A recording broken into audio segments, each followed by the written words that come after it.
Alright, up next we got the Diamond Select Art Asylum Star Trek Starship Legends U.S.S. Excelsior. This is the NCC 2000 version as opposed to the NX version, which is like the prototype. So this is the one that was in Star Trek, was it 5?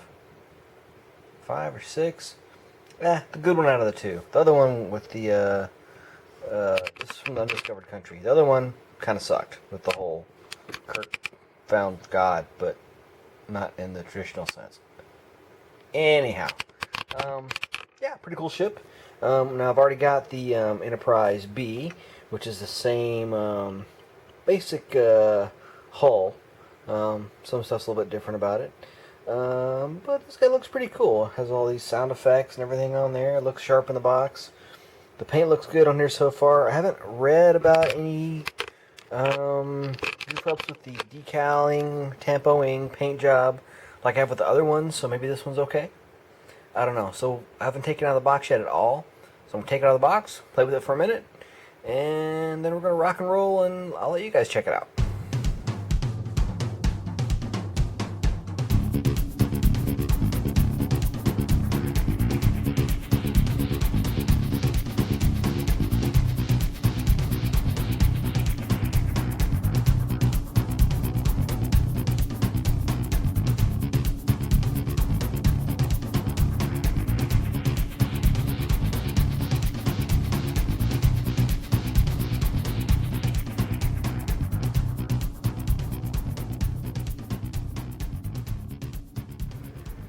Alright, got a nice lens flare going on and everything here for the NCC 2000 U.S.S. Excelsior from Star Trek 6? Yeah, gotta be. Anyhow, yeah, cool little ship. I just went through like all the sound effects and everything and playing with the lights. Right now I just have the running lights on. They light it pretty good. You know, you got your deflector down here, main deflector.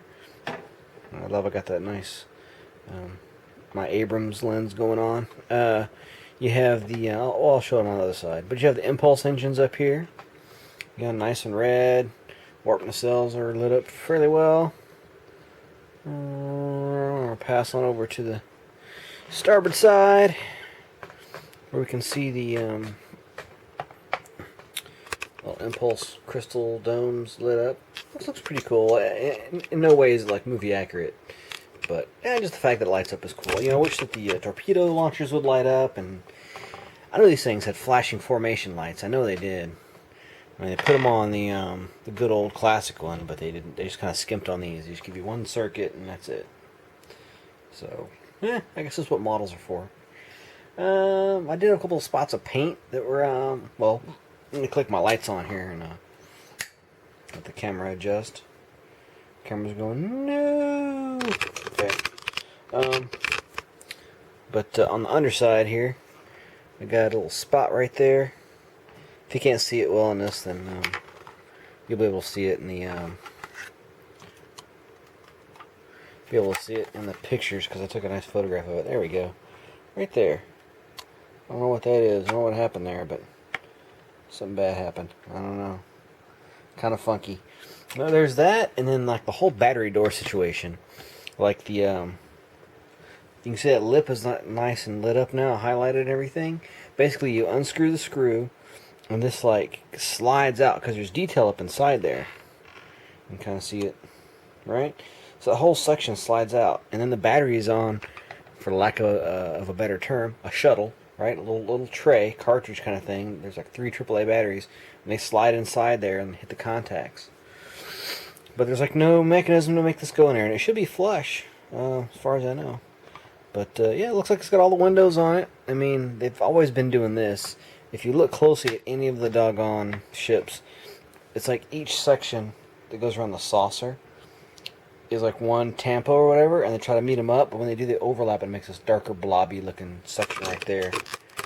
So until they come up with a better way to do that, these are always going to have that. It's like when you have a printer and it goes back and forth, and then wherever it touches another spot, it's messed up right there. It's really goofy. From a distance, you can't really tell, but from the distance you can't really see the lines either, so I don't know what to do about that. But I mean, it's $50, and it's $50 for a light up collectible that's not mass produced for retail. Not like not like for big box stores. I mean, you can find them in a lot of comic book shops and stuff, but yeah, that's not too bad, I guess. You get what you pay for. I definitely paid less for kits, but you're going to spend way more time and money in trying to light it and get this quality of paint job on here. Because, like, even the decals, when you put those on, some of those are kind of sketchy with some of the kits. So, yeah, not bad. This guy has a lot of detail. You have your strong back or whatever they call it. Has a lot of, like, tampoed, like, detail on there and everything. A lot of little shiny spots in there. Is it glue sticking up or what? But that's kind of weird. Yeah, comes with a cool little stand. Looks like the newer, as in the last few original crew movies, communicator looking stand there. It does have the double stand, which I like. I think the Enterprise B had that also. I'll show those two side by side. I'm just going to leave the lights on the whole time until I go to do the audio effects, which I'm going to do now. So we'll go ahead and do those. So should be able to click it, and it should turn off, and it's not. There it goes. Captain's log, U.S.S. Excelsior. Sulu commanding. Awesome. A little bit of cruising engine noise there. On screen. Magnify. Right, that's when the there we go. Let's do like that. A little bit of mood lighting here. Shields.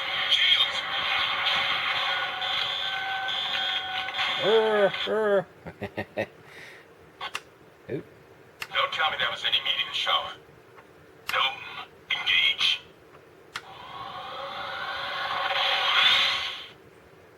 Fire, Markman! Shoes up. All right. Now we've given him something else to shoot at. Target that explosion and fire.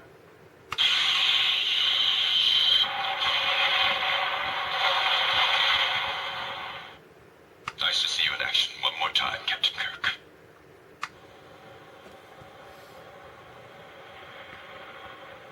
And cruising off into the sunset. Captain's log, U.S.S. Excelsior. Back all the way around. Sulu commanding. So, pretty cool. There's just missing the thing where he says, turn into the wave, or something like that. And he says like the Shields line, but he also says, you know, to, turn into the wave or whatever.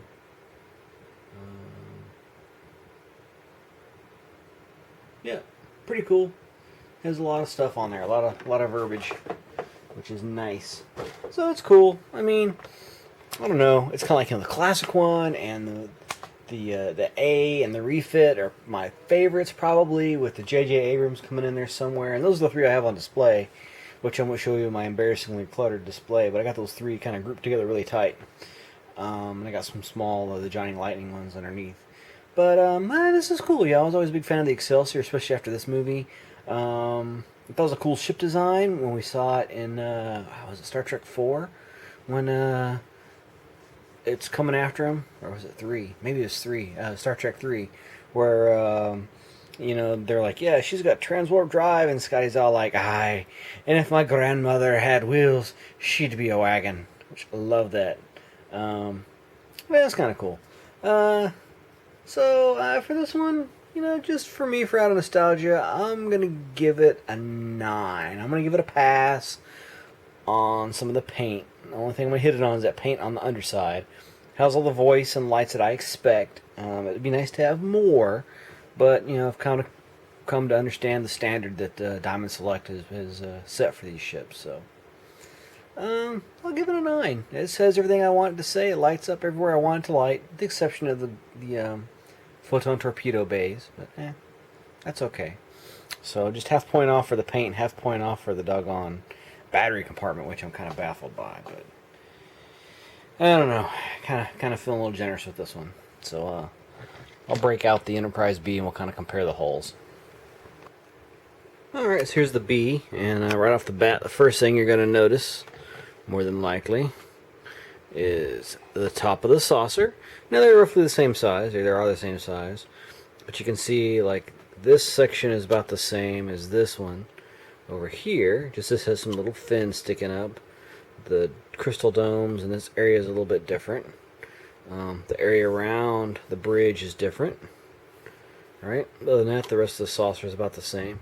This thing has huge extra impulse engines. I mean, these things are on there like I don't know what, but it is a more advanced version. I mean, this was the first ship in its class, you know, in the same type of hull, whereas the B here came along and it's got a lot of different upgrades, and I think it's even different hull class. I can't remember. I think it's Excelsior class.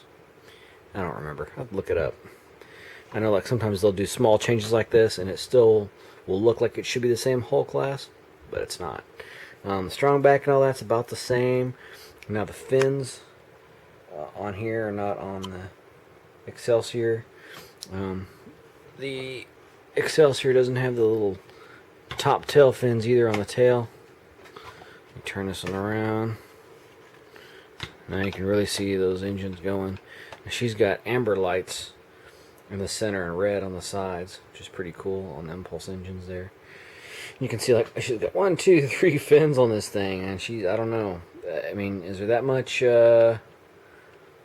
need for that in space? Is there that much solar winds or whatever to catch those? I don't know. That's kind of just a design thing.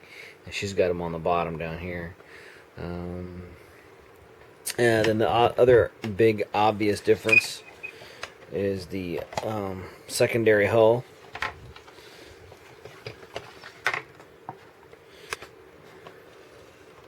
As you can see, she's got this big boat hull design on here. And this one's a little bit more, not a little bit, a lot more streamlined. And that's about it. I don't think there's any other real differences. Let's take a look here under the hull. It's the first time I've had this one out. Yeah, same under hull, basically the same down here. I don't know why that big piece of plastic's sticking out there. That's kind of retarded. I don't know what happened there. Yeah, see, this doesn't have that. The plug is actually fits on this one. I don't know, guys. I mean, pretty much if you're buying these ships, they're gonna have small flaws, so you just gotta kind of forgive stuff. They're trying. I mean, you get a good paint job, you get some decent detailing on there. You know, unless you want to build a kit yourself, which anymore people just don't do. So for this size ship, this is probably the best you're gonna get. I mean, unless you're gonna pay some crazy prices for like the Masterpiece or what was it, the Master Collection ones, the huge ones, you know, $3,000 and $4,000. Okay, that I expect to be perfect, but $50 with lights, you know, give stuff a little pass here and there. But yeah, but as for the Excelsior, you know, compared to the rest of the ships that have come out and everything, she's not bad. I'll stick with my 9. So I'm gonna say, you know, if you're a Star Trek ship fan, you don't have to be a Star Trek series fan. Some people just like the ships. You know, I've watched all the series and everything, but you know, if it wasn't for the ships, I don't think I'd be as drawn to it as I am, because I really enjoy the whole naval aspect of it, the whole scientific missions to get twisted around into combat missions somehow. Yeah. But yeah, I'm gonna say if you don't have one, get one. And you know what, I'm gonna say get one in a general sense. Like if you haven't got one of the Diamond Select ships, then find one that you like. Like if you like the Classic, get the Classic. If you like the A, get the A. If you're like the Excelsior class, you know, the B, you know, get one of those. Just get one. It's a fun little toy. They're not super terribly expensive, and they look cool. I mean, even the lights, they're not perfect. They got those big, you know, they got the LEDs in there with no diffusion on the inside. You know, you turn the lights off, and it's still a cool little desk model, you know? So, I'm still going to give it, you know, my 2 thumbs up, which I can't get 2 thumbs in there right now. I guess I can. 2 thumbs up. 2 thumbs up, and more like 1 3/4, I guess. If you don't have one, get one. Comment, like, and subscribe.